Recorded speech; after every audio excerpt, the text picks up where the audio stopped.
Welcome back to distance routine. मैं हूँ शुभम और इस टाइम मैं हूँ 4 धामों में से एक धाम यमुनोत्री धाम में। मेरे बैक साइड में ये मंदिर आप देख रहे होंगे और इस मंदिर तक कैसे पहुँच सकते हैं, क्योंकि बहुत सारे डाउट्स होते हैं लोगों को और बहुत सारे क्वेश्चन होते हैं। यात्रा के लिए आपको बहुत सारी जानकारी होना ज़रूरी है, इन्फॉर्मेशन होनी ज़रूरी है। साथ ही आपको रजिस्ट्रेशन से जुड़ी क्या जानकारी है, यहाँ तक कैसे पहुँच सकते हैं, दर्शन कैसे कर सकते हैं, दर्शन की क्या टाइमिंग है, हर एक छोटी बड़ी इन्फॉर्मेशन अगर आप यमुनोत्री धाम के ही दर्शन करने के लिए आ रहे हैं तो ये वीडियो आपके लिए ज़रूर देखें। तो पूरी वीडियो ज़रूर देखिएगा। चैनल को सब्सक्राइब करना, वीडियो को लाइक और शेयर करना ना भूलेगा। आप मुझे फेसबुक और इंस्टा पे फॉलो भी कर सकते हैं। तो आइए मेरे साथ करिए माता यमुनोत्री धाम के दर्शन।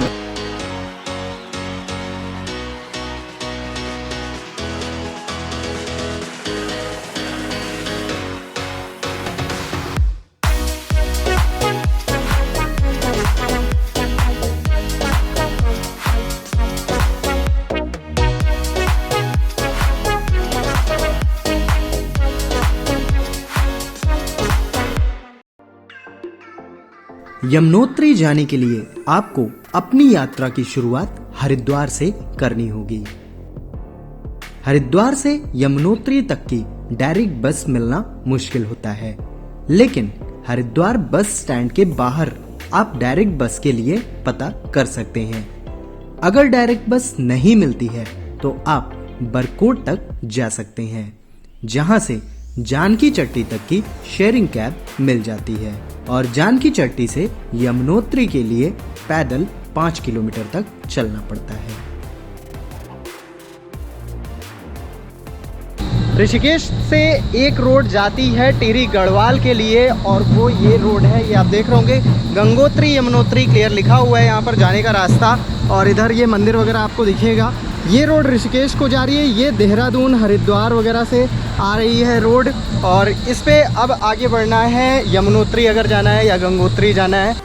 यमुनोत्री जाने के लिए हरिद्वार से आप देहरादून होते हुए भी जा सकते हैं, लेकिन मैंने टिहरी गढ़वाल का रूट लिया और ये दोनों रोड ही आगे जाकर चिनिया लिसोड़ नाम की जगह के पहले मिलते हैं। जब आप हरिद्वार से लगभग 167 किलोमीटर आगे आ जाते हैं तो ये एक पॉइंट पड़ता है जो कि चिनिया लिसोड़ नाम की जगह से थोड़ा सा आगे पड़ता है और ये रास्ता जाता है गंगोत्री की तरफ, जबकि ये वाला रास्ता आप जो देख रहे हैं ये जाता है यमुनोत्री की तरफ। और यहाँ पर आपको शेयरिंग जीप वगैरह भी मिल जाएगी, जो कि आप यहाँ पे देख रहे होंगे कई सारी जीप लगी हुई है। ये जीप आपको बरकोट तक पहुँचाएगी, डायरेक्ट यहाँ से भी आपको यमुनोत्री के लिए नहीं मिलेगी। बरकोट तक आपको ये शेयरिंग जीप 150 रुपये में पहुँचा देगी और 150 के आसपास बरकोट से यमुनोत्री का भी खर्चा लगता है, मतलब 150 से 200 रुपये तक लगता है। यहीं से आपको गंगोत्री वगैरह के लिए, गंगोत्री तो नहीं, यहाँ से उत्तरकाशी के लिए भी आपको मिल जाएगी। फ़िलहाल अभी यमुनोत्री के लिए मैं जा रहा हूँ, तो यहाँ पे मेरी स्कूटी है, मैं तो स्कूटी से जा रहा हूँ। लेकिन आप अगर जीप से जाना चाहते हैं, शेयरिंग जीप से, तो बरकोट तक पहुँच जाएँ 150 रुपये में। फिर उसके बाद 150 रुपये और देके बरकोट से आप यमुनोत्री तक जा सकते हैं जीप के थ्रू। देहरासू बैंड से बरकोट तक के बीच का रास्ता कई जगहों पर काफी खराब है और काफी पतला भी है, जिससे कई बार ट्रैफिक भी लग जाता है।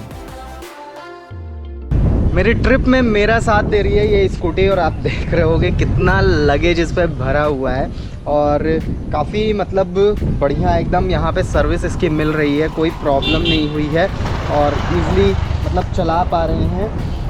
एक बैग ये और एक ये बैग है और साथ ही डिक्की भरी हुई है और साथ ही मैं 55 केजी की और मैं भी 67 केजी का, मतलब पूरी भरी हुई है। और मतलब 1000 किलोमीटर तक की अब तक की 4 धाम की यात्रा में हम लोग कर चुके हैं जर्नी पर।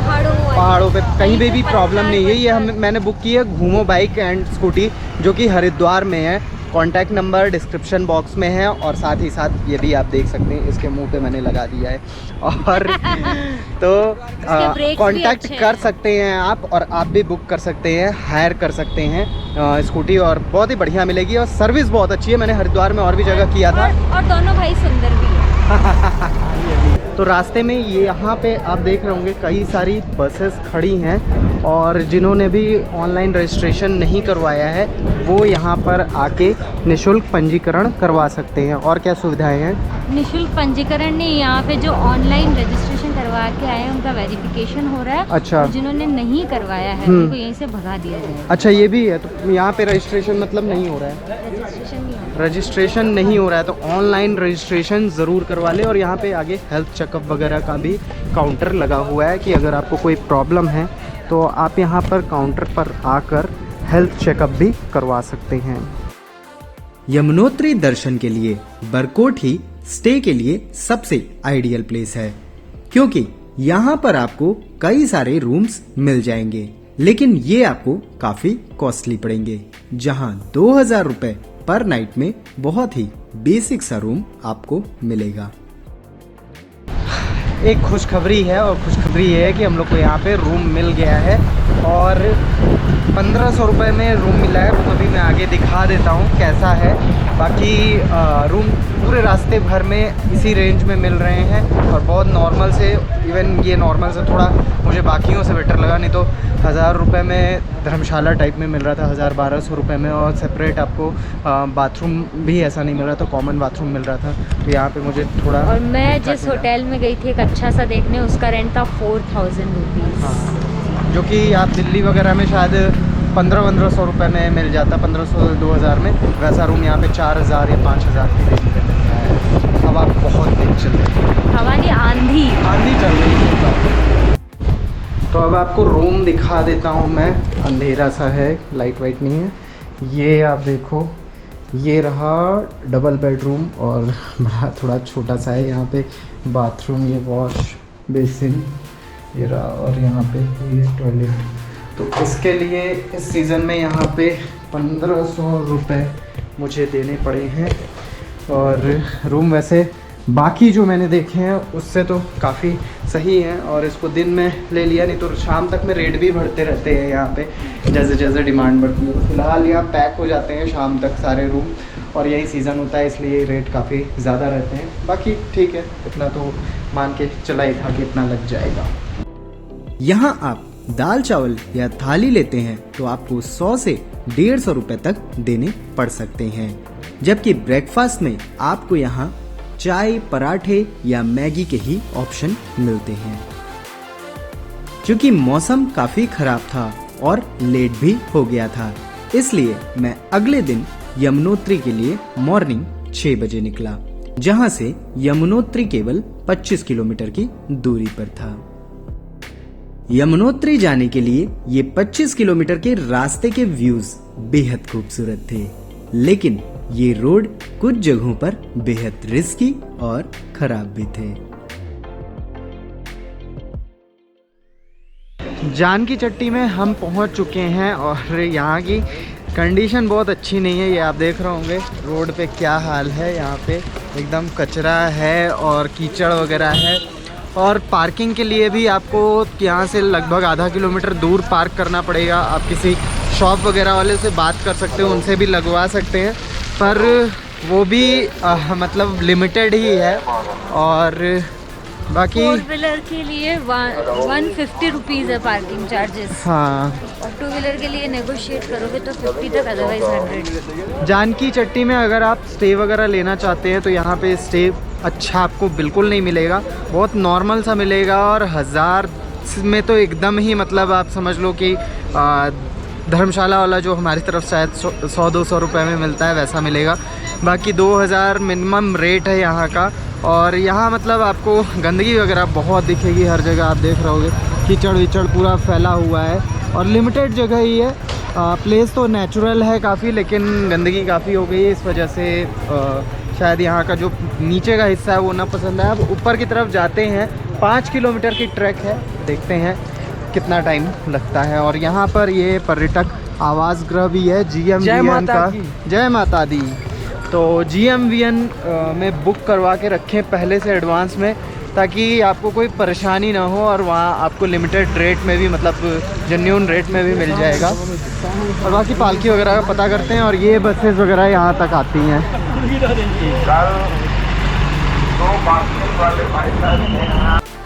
हमने जहां से ट्रैक स्टार्ट की थी वहां से 6 किलोमीटर की ट्रैक थी और शुरुआत के ट्रैक के रास्ते में छोटे छोटे घर थे।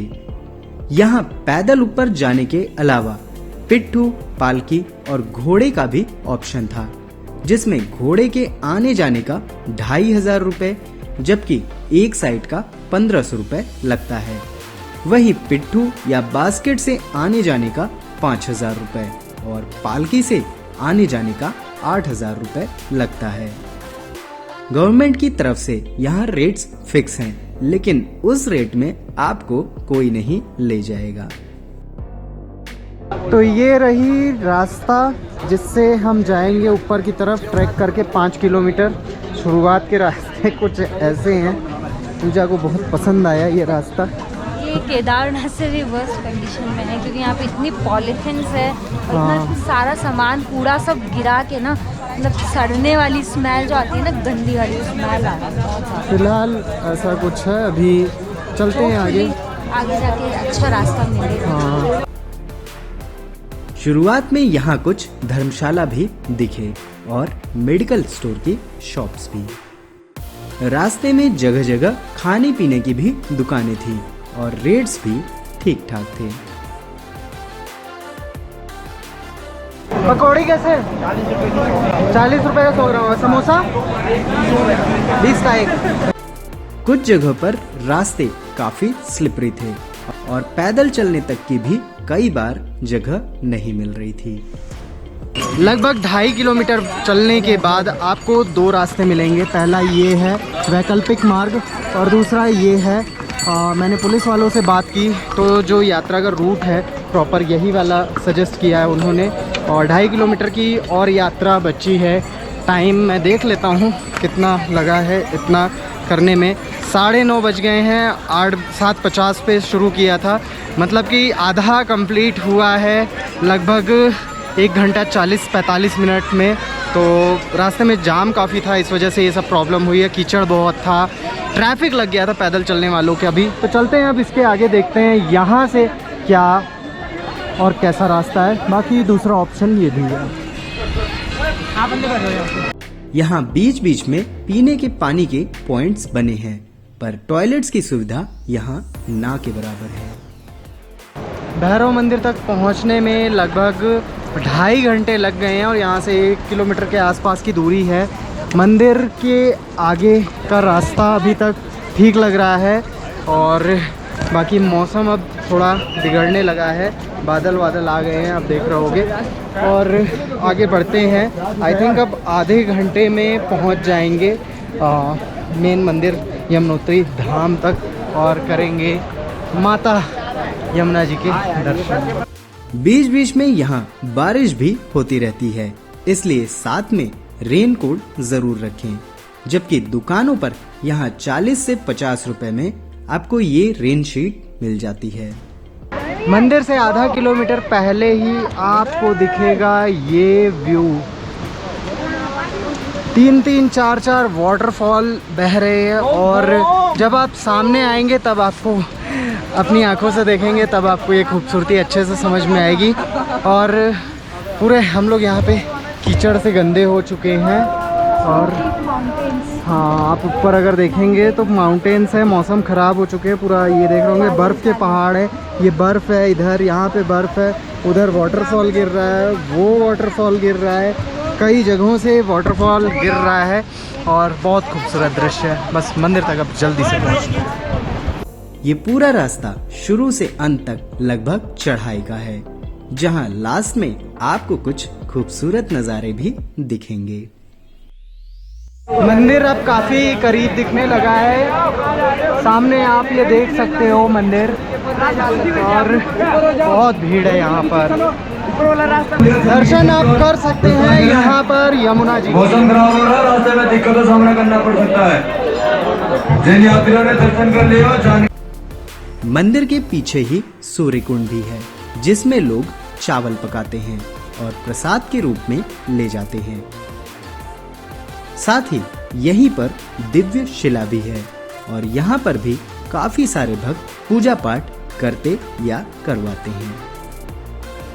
यमुनोत्री धाम पहुंचने में मुझे लगे 3 घंटे 10 मिनट रास्ते में। ट्रैफिक था, भीड़ भाड़ थी, कीचड़ था, तो प्रॉब्लम रास्ते में हुई। लेकिन जब आप यहाँ पे पहुँचेंगे तो आपको लगेगा भीड़ कहाँ चली गई। मतलब आराम से दर्शन हो गया, मुश्किल से 1 मिनट लगा, आराम से सीधे मंदिर में पहुँच गए। कोई लंबी लाइन नहीं थी, कुछ नहीं था, तो बहुत ही आसानी से दर्शन हुआ। और ये बाकी यहाँ भीड़ भाड़ तो आपको दिख रही होगी, लेकिन कुछ लोग यहाँ पे पूजा का पाठ करवा रहे हैं, कुछ लोग यहाँ पे स्नान वगैरह कर रहे हैं। तो ये है पूरा स्थान माता यमुनोत्री धाम का। आप देख सकते हैं यहाँ पे बह रही है यमुना जी, दिख नहीं रही होगी आपको इधर से ताकि बिल्डिंग वगैरह है। और बाकी ये है यमुनोत्री धाम हमारा, पीछे बर्फ़ के पहाड़ है और काफ़ी खूबसूरत सा यहाँ पर पर्यावरण और वातावरण है। यमुनोत्री धाम में कुंड भी है जहाँ पे गर्म पानी होता है और यहाँ पर स्नान करके भक्त जाकर दर्शन करते हैं यमुनोत्री धाम के। तो ये जो है ये पुरुषों का स्नान कुंड है और इसी की तरह महिला के लिए भी स्नान कुंड है, तो दोनों के लिए है। और साथ ही यहाँ पर चेंजिंग रूम वगैरह भी है महिलाओं के लिए, तो ऐसी कोई प्रॉब्लम भी नहीं। यमुना जी और मैंने भर लिया है बॉटल में यमुना जी के जल को। हालांकि हमारे प्रयागराज में ही है, लेकिन यहाँ पर एकदम शुद्ध जल यहाँ पर आ रहा है यमुना के धाम में। यमुना और लोगों ने यहाँ पर साड़ियाँ वगैरह भी चढ़ाई हुई हैं, ये आप देखोगे। थोड़ा सा इससे लगेगा कि गंदा होता है, बाकी आस्था की बात है तो मैं इस पर कुछ बोल नहीं सकता। और बाकी ये आप देखो यहाँ पे दूध जैसी बह रही है हमारी यमुना जी। मंदिर के आसपास में भी कुछ स्थल हैं जहाँ पर आप घूमने के लिए जा सकते हैं।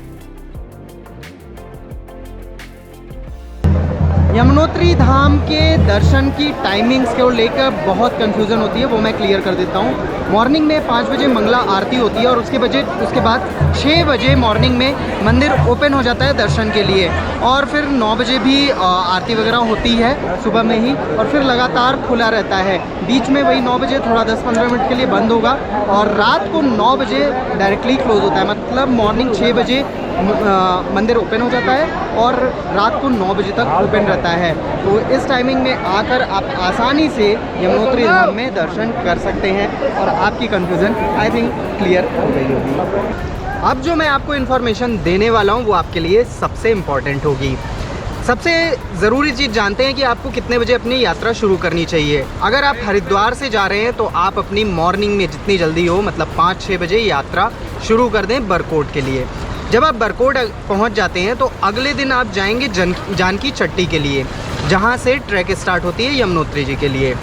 तो आप बरकोट से जानकी चट्टी के लिए जब जाते हैं तो आपको लगभग 4 से 5 बजे सुबह अपनी यात्रा शुरू करनी होगी, ताकि आप 7 बजे तक जानकी चट्टी तक पहुंच जाएं और फिर आप आराम से दिन में ट्रैक करें, जो भी 5 से 6 किलोमीटर की ट्रैक है उसको करें और दोपहर तक दर्शन वगैरह करके वापस आ जाएं और शाम तक आप बरकोट पहुंच जाएं। तो ये पूरा प्लान रहेगा। अगर आप, जो कि ज़्यादातर लोग करते हैं, गंगोत्री तक जाते हैं तो कोशिश करें कि आप उत्तरकाशी तक चले जाएं। थोड़ा जल्दी करेंगे ये सारी चीज़ें तो आप उत्तरकाशी तक पहुंच पाएंगे। इवनिंग होनी ही होनी है उत्तरकाशी तक पहुंचने में।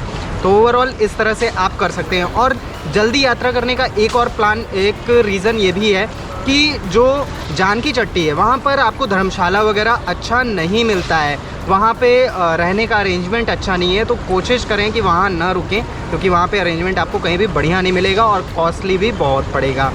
दूसरा रीज़न एक और ये भी है कि यमुनोत्री या फिर जो जानकी चट्टी है वहाँ पर आप दिन में सुबह में ही दर्शन करें, क्योंकि जैसे ही दोपहर ढलने लगती है, मतलब 3 या 4 बजने लगते हैं, वहाँ मौसम बिगड़ने लगता है और बारिश का टाइम होने लगता है और उधर रोड्स काफ़ी ख़राब है। तो इस वजह से मैं कहता हूँ कि आप जल्दी यात्रा करें और सुबह का ही दर्शन करें। शाम पे तो डिपेंड ही ना हो, क्योंकि शाम को अगर आप दर्शन करने जा रहे हैं तो आपको वहीं पर रुकना पड़ जाएगा। एक बात और, अब आपके लिए यहाँ पे कौन बेस्ट टाइम हो सकता है? बेस्ट टाइम आपके लिए यहाँ पर जो रहेगा वो हो सकता है आपका मई, जून, और उसके बाद आप जो जुलाई और अगस्त है उसको अवॉइड करें, क्योंकि मानसून का सीज़न होता है, लैंडस्लाइड काफ़ी ज़्यादा होती है। और उसके बाद मिड सितंबर के बाद से अक्टूबर तक आप दर्शन के लिए जा सकते हैं। तो ये ओवरऑल ये टाइमिंग आपके लिए बेस्ट होगी। मेरे प्लान के अकॉर्डिंग अगर आप यमुनोत्री जाते हैं तो पहले दिन आप हरिद्वार से जा सकते हैं बरकोट के लिए और बरकोट में स्टे करें। उसके बाद डे 2 में आप बरकोट से जाएं यमुनोत्री में और यमुनोत्री जी के दर्शन करें, ट्रैक करें और फिर उसके बाद वापस आके सेम डे में आप बरकोट में रुकें। फिर उसके बाद तीसरे दिन आप बरकोट से जा सकते हैं हरिद्वार के लिए वापस। तो ओवरऑल ये प्लान आपका रह सकता है। इस तरह से प्लान करेंगे तो आप आराम से घूम पाएंगे। लेकिन ज़्यादातर लोग जो यमुनोत्री जाते हैं वो गंगोत्री भी जाते हैं। तो यमुनोत्री से आप गंगोत्री अगर जा रहे हैं तो आप बरकोट की जगह कोशिश करें कि उत्तरकाशी में रुके। उत्तरकाशी में अगर आप रुकते हैं तो वहाँ पर आपके लिए अगले दिन गंगोत्री पहुँचना आसान होगा।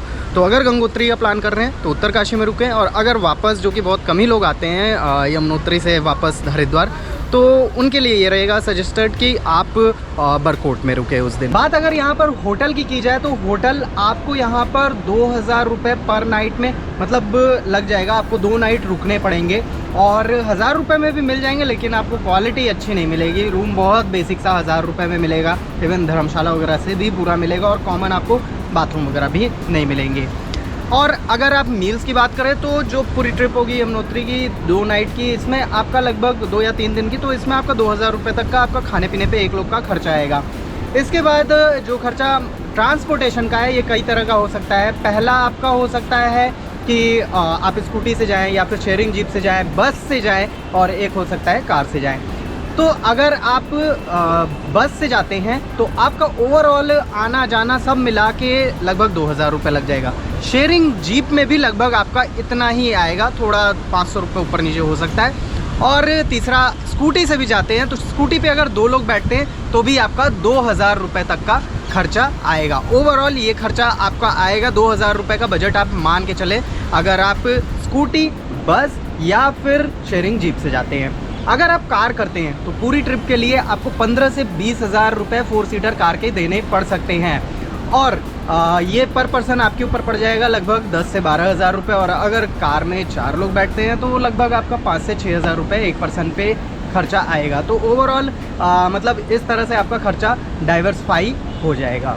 कुल मिलाकर अगर आप बस से जाते हैं तो आपका यमुनोत्री घूमने में ओवरऑल खर्चा लगभग 6 से 7 हज़ार रुपये का खर्च आ सकता है। इसी तरह स्कूटी से भी इतना ही आएगा और शेयरिंग जीप से भी इतना ही आएगा।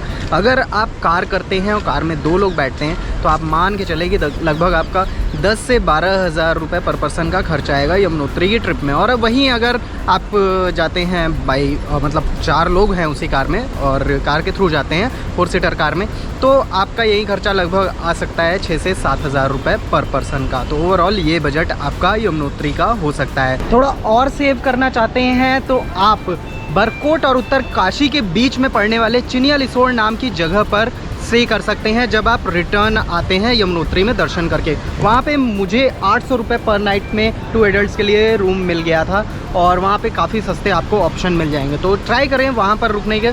तो जो आपको 2000 रुपये पर नाइट के देने पड़ रहे हैं वहाँ पे आपको 800 रुपये ही देने पड़ेंगे चिनियालिसोड़ नाम की जगह पर। मोबाइल नेटवर्क की बात की जाए तो मोबाइल नेटवर्क यमुनोत्री के लिए आपको पूरे रास्ते में हर जगह मिलेगा, लेकिन जब आप ट्रैक पर जाते हैं तो जानकी चट्टी से जब आप निकलते हैं तो जो ट्रैक के दौरान आपको नेटवर्क वीक मिलेगा या नहीं के बराबर ही मान के चले नहीं मिलेगा। और फिर उसके बाद जब आप मंदिर तक पहुंच जाते हैं तो मंदिर पे आपको नेटवर्क मिलता है। तो मंदिर पे नेटवर्क मिलेगा और जानकी चट्टी में मिलेगा, लेकिन ट्रैक के दौरान मुश्किल है नेटवर्क मिलना किसी भी कंपनी का। और साथ ही आपको क्या थोड़ी सी ध्यान रखनी चाहिए, लैंडस्लाइड वगैरह काफ़ी होते हैं, तो अगर बाइक वगैरह से भी जा रहे हैं तो हेलमेट इस वजह से भी लगाएं कि लैंडस्लाइड होते हैं, पत्थर गिरते रहते हैं, ये भी एक ख़तरा होता है। और बाकी यहाँ पर रेनकोट ज़रूर रखें क्योंकि बारिश वगैरह कभी भी हो सकती है, मौसम कभी भी बदल सकता है वहाँ पे, तो इस बात का भी ध्यान रखें। तो ओवरऑल ये सारी छोटी बड़ी जो भी इन्फॉर्मेशन है यमुनोत्री के बारे में मैंने आपको दे दी है। और भी कोई डिटेल में जानकारी आपको चाहिए किसी भी प्लेस के बारे में तो आप हमारी 99 रुपीज़ की ट्रैवल कंसल्टेंसी फ़ी पे करके आप जान सकते हैं। उसके लिए डिस्क्रिप्शन बॉक्स में लिंक है। और साथ ही साथ आप मेरा लाइफ ऑफ शुभ चैनल है उसको भी सब्सक्राइब कर सकते हैं, जिस पे आपको यमुनोत्री, केदारनाथ और भी बहुत जगह की मेरी बिहाइंड द सीन वीडियोस देखने को मिलेगी। सो मेक श्योर नेचर को क्लीन और ग्रीन रखें, चैनल को सब्सक्राइब करना, वीडियो को लाइक और शेयर करना ना भूलिएगा। आज के लिए इतनी information the. Thank you friends.